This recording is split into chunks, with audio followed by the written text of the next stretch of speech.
이사야 17장 1에서 14절 말씀입니다. 17장. 다메섹에 관한 경고라. 보라, 다메섹이 장차 성읍을 이루지 못하고 무너진 무더기가 될 것이라. 아로엘의 성읍들이 버림을 당하리니 양무리를 치는 곳이 되어 양이 눕되 놀라게 할 자가 없을 것이며, 에브라임의 요새와 다메섹 나라와 아람의 남은 자가 멸절하여 이스라엘 자손의 영광같이 되리라. 만군의 여호와의 말씀이니라. 사랑하는 형제 여러분, 3월 3일 금요일 저녁 묵상에 오신 것을 환영합니다. 이방 10개국에 대한 예언 중에 5번째 아람의 수도 다메섹에 대한 예언입니다. 지난 예언들은 바벨론, 아수르, 블레셋, 모압, 그리고 이제 다메섹 차례죠. 다메섹은 수리아라고도 부르는 아람 전체를 상징합니다. 수리아, 아람, 다메섹 다 같은 아람을 말합니다. 예루살렘이 남유다를 상징하듯이 다메섹이 아람을 상징합니다. 다메섹의 멸망에 대해서는 이사야 7장 1에서 9절에서 이사야가 아하스 왕에게 아람과 북이스라엘을 두려워 말라고 조언할 때 그때 다메섹의 멸망을 밝힌 바가 있는데요. 여기서 보다 더 확정적으로 선포하고 있습니다. 아람의 르신 왕 때 북이스라엘 베가 왕과 연합하여서 남유다를 쳤잖아요. 그때 이제 이사야가 아하스에게 두려워하지 말라 이렇게 했던 건데, 그 일로 인해서 아람은 오히려 하나님의 심판을 당하는 것인데요. 당시 남유다의 두려움은 삼림이 바람의 흔들림 같았다라고 말합니다. 이사야 7장 2절에 보면 왕의 마음과 백성의 마음이 숲이 바람의 흔들림같이 흔들렸더라 이렇게 말하고 있는데요. 이처럼 남유다에게 아주 위협적인 존재인 아람의 멸망에 대한 예언을 할 때 하나님의 경건한 자들은 크게 위로를 받았을 것입니다. 보라, 다메섹이 장차 성읍을 이루지 못하고 무너진 무더기가 될 것이라. 역사상 아람의 수도 다메섹은 외적의 침입으로 자주 파괴를 당했는데요. 그러나 재빨리 재건되곤 했습니다. 하지만 이 예언은 다메섹이 다시는 성읍을 이루지 못하고 무너진 무더기가 된다는 것입니다. 이 예언대로 주전 732년에 아수르 왕 디글랏빌레셀 3세에 의해서 완전 멸망되어서 번창했던 상업도시 다메섹은 다시는 과거의 영화를 회복하지 못하고 현재는 작은 지방도시로만 남았습니다. 2, 3절 아로엘의 성읍들이라고 말하는데, 아로엘의 성읍들은 구약성경에 3가지로 아로엘이 있는데요. 남유다의 성읍 아로엘, 아모리의 성읍인 라빠의 아로엘, 암몬의 성읍인 라빠의 아로엘이 있습니다. 여기서는 요단 동편의 길랏 전역을 통칭하는 것으로 사용된 것으로 봅니다. 아로엘의 성읍들이 버림을 당하리니 양무리를 치는 곳이 되어 양이 눕되 놀라게 할 자가 없을 것이며, 에브라임의 요새와 다메섹의 나라와 아람의 남은 자가 멸절하여 이스라엘 자손의 영광같이 되리라. 하나님의 심판이 아람 지역을 거쳐서 요단 동편 땅을 지나 북이스라엘 쪽으로 향하는 것으로 묘사하고 있습니다. 양무리를 치는 곳이 되어서 양이 눕되 놀라게 할 자가 없을 것이다 라는 말은 사람들이 살던 성읍들이 방목지로 사용될 수밖에 없을 정도로 황폐하게 될 뿐만 아니라 양무리를 놀라게 할 인적조차 없다는 것이죠.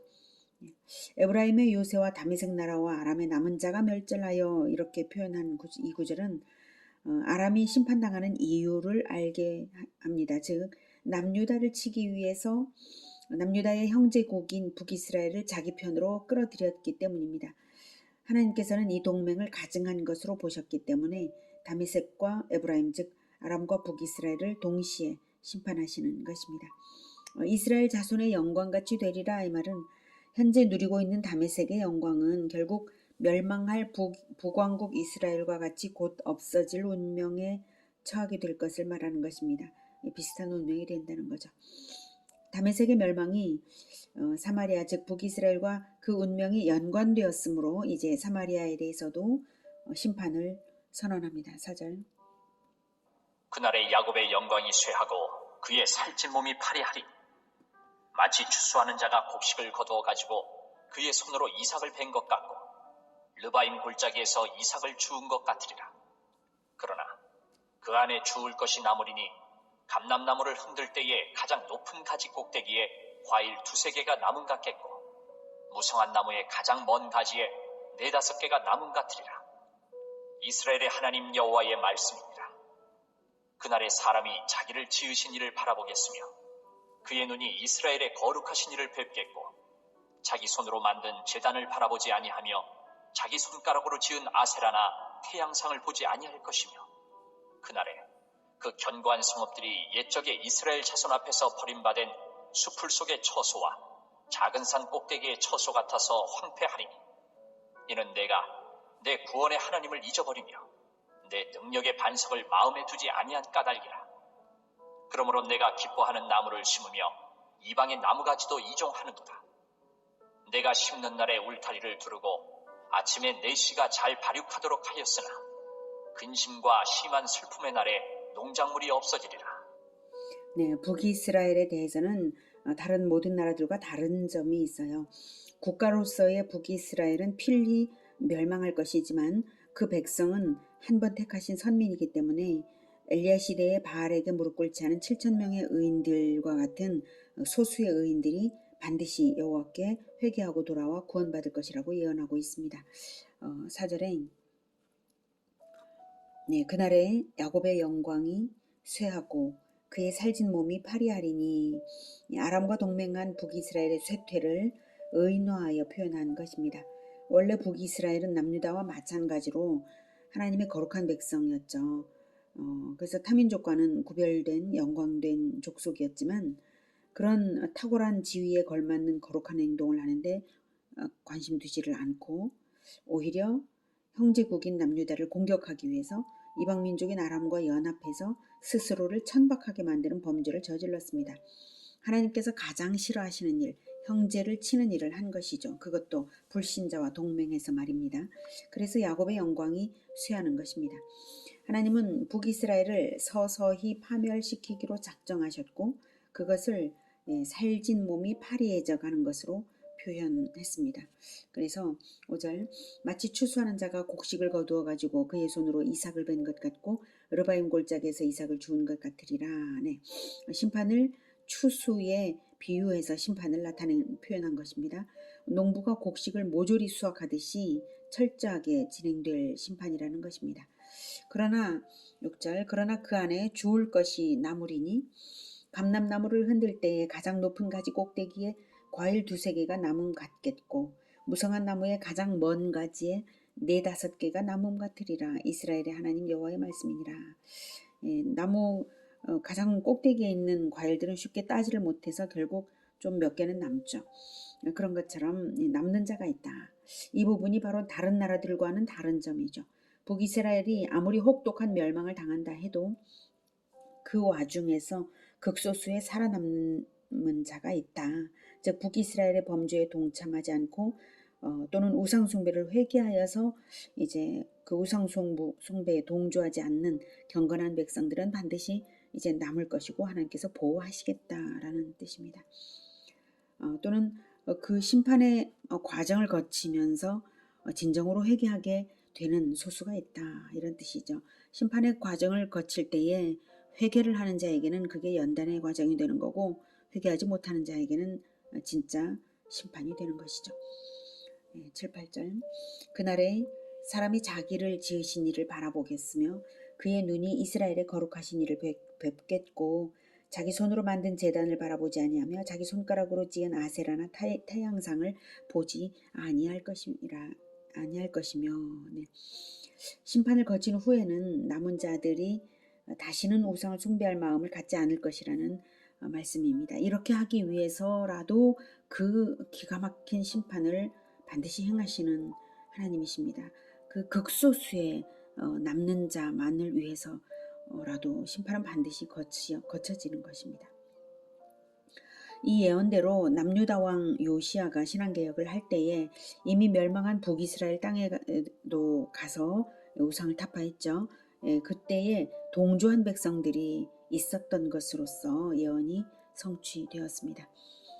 90절 그날에 그 견고한 성읍들이 옛적에 이스라엘 자손 앞에서 버림받은 수풀의 처소와 작은 산 꼭대기의 처소 같아서 황폐하리니 이는 내가 내 구원의 하나님을 잊어버리며 내 능력의 반석을 마음에 두지 아니한 까닭이라. 네, 다시 국가 이스라엘 심판을 말씀하시죠. 북이스라엘이 하나님보다 더 의지했던 것이 우상이나 이방나라뿐만 아니라 견고한 성읍 즉 군사력을 의지했는데요. 이것 또한 우상숭배라 말할 수 있죠.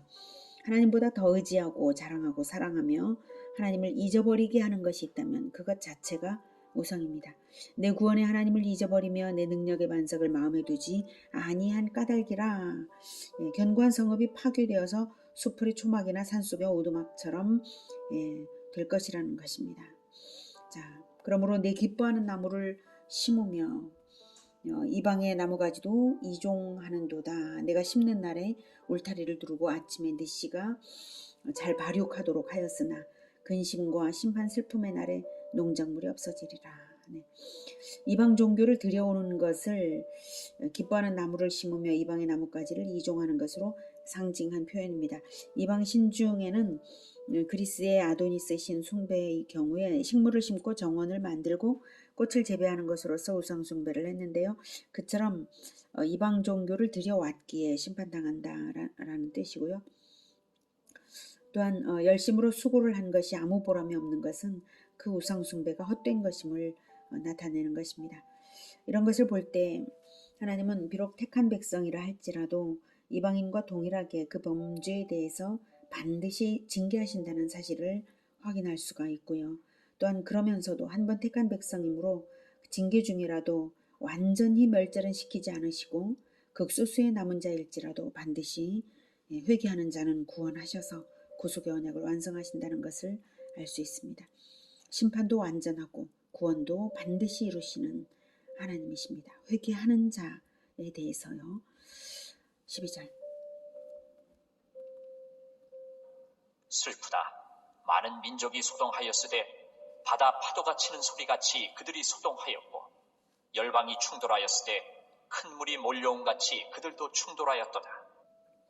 아람과 북이스라엘 등 여러 나라들을 심판하기 위해서 하나님의 앗수르를 사용하신 것을 바다 파도가 밀려오고 큰 물이 밀려오는 것으로 비유한 것입니다. 앗수르를 많은 민족이 소동하는 것으로 말한 것은 앗수르 군대의 구성이 여러 속국에서 착출한 구성이기 때문입니다. 13절 열방이 충돌하기를 많은 물이 몰려온과 같이 하나 주께서 그들을 꾸짖으시리니 그들이 멀리 도망함이 산에서 겨가 바람 앞에 흩어짐 같겠고 폭풍 앞에 떠도는 티끌 같을 것이라. 보라, 저녁에 두려움을 당하고 아침이 오기 전에 그들이 없어졌나니 이는 우리를 노력한 자들의 몫이요 우리를 강탈한 자들의 보응이니라. 네, 이 말씀은 아수르의 군대가 아무리 거세더라도 주께서 그들을 꾸짖으시리니 아수르를 꾸짖으시리니 하나님의 위력 앞에서는 겨가 바람 앞에 흩어짐 같겠고 폭풍 앞에 떠도는 티끌같이 아수르도 날려버리실 것이라고 남유다 백성들에게 용기를 주는 말입니다. 이 예언은 실제로 아수르의 산헤립이 남유다 침입 당시에 하나님의 초자연적인 권능으로 18만 5천 명의 아수르 군대를 하룻밤에 죽이고 그 다음날 아침에 오기도 전에 서둘러 도망가게 했던 사건으로 이루어졌습니다. 어떤 환란 속에서라도 하나님을 의지하는 백성은 하나님이 반드시 보호하시고 이기게 하시는 것입니다. 오늘은 다메섹과 북이스라엘의 연합으로 하나님의 백성 남유다를 쳤던 것에 대한 보응의 심판과 그들을 심판하는 도구인 아수르에 대한 심판을 통해서 행한 대로 반드시 갚으시는 하나님을 만났습니다.